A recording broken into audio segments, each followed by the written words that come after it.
Hello, friends. I'm Jonathan Pishner with Apex Counseling, and today I wanted to talk about a skill that a lot of people don't know that they should be applying, but when applied, will really give people much more benefits much more rapidly when they're making positive changes to their life. So, the thing we're talking about today is behavioral approximation. And all it means is figuring out what is a behavior you can do that approximates the place you want to get to. Basically, the thing that a lot of people do whenever they're trying to make changes to their lives is they try and do everything too big, try and make too many changes too rapidly, and then it fails, and then they just keep doing that over and over and over again.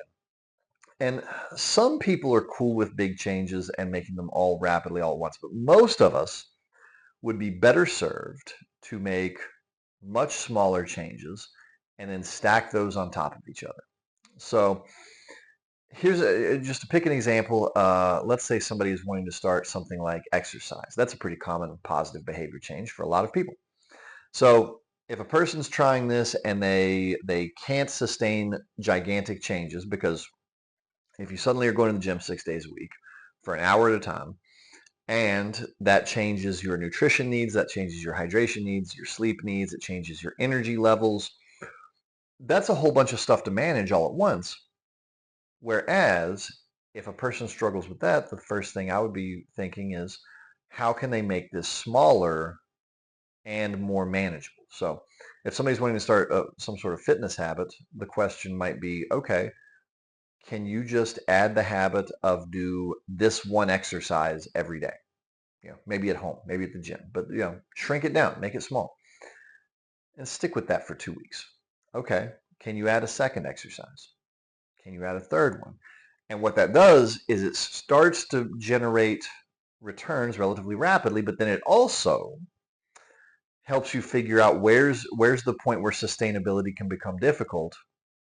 And then the next behavioral approximation is, how do I manage this? Oh, if I do this many exercises, now my sleep need changes. Now I have to figure out what is the behavior change I need to make around getting more or better sleep.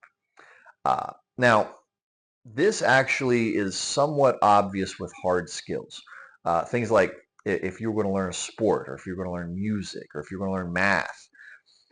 A lot of people are pretty okay starting with behavioral approximation and just like, oh, okay, well, I need to learn addition, then subtraction, then multiplication, and stacking all of those skills on top of each other. Where everybody misses this is the soft skills, things like mental health skills.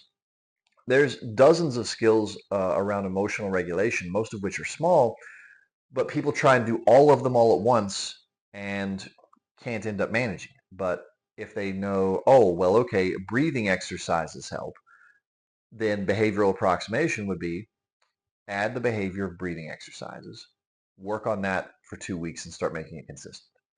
Then add, uh, setting better boundaries. Work on that, and that one's a tougher one. Maybe that takes 4 weeks, and then add and add and add and add and add. People wildly overestimate how much they should be able to do in a short span as far as like making changes to themselves, but they wildly underestimate the value of making a change that's valuable, figuring out how to make it stick, and then putting the next change on top of it and the next change on top of it and on and on and on. And if you do that for 6 months, suddenly you have 16 or 27 or 40 changes that you've put into play and done it in a way that you can make them stick better. So that's the power of doing this. This is basically the formalized version of how fake it till you make it works. Uh, you just do things that are close to the place where you want to be, that you know you can make stick, even if it looks minor. But even though none of these behaviors by themselves change anything, once you have them all stacked together and stable, that's how you end up making real long-lasting changes that are sustainable and are valuable. So thank you so much for listening to me for a few minutes today. I am Jonathan Pishner with Apex Counseling, and I will see you next time.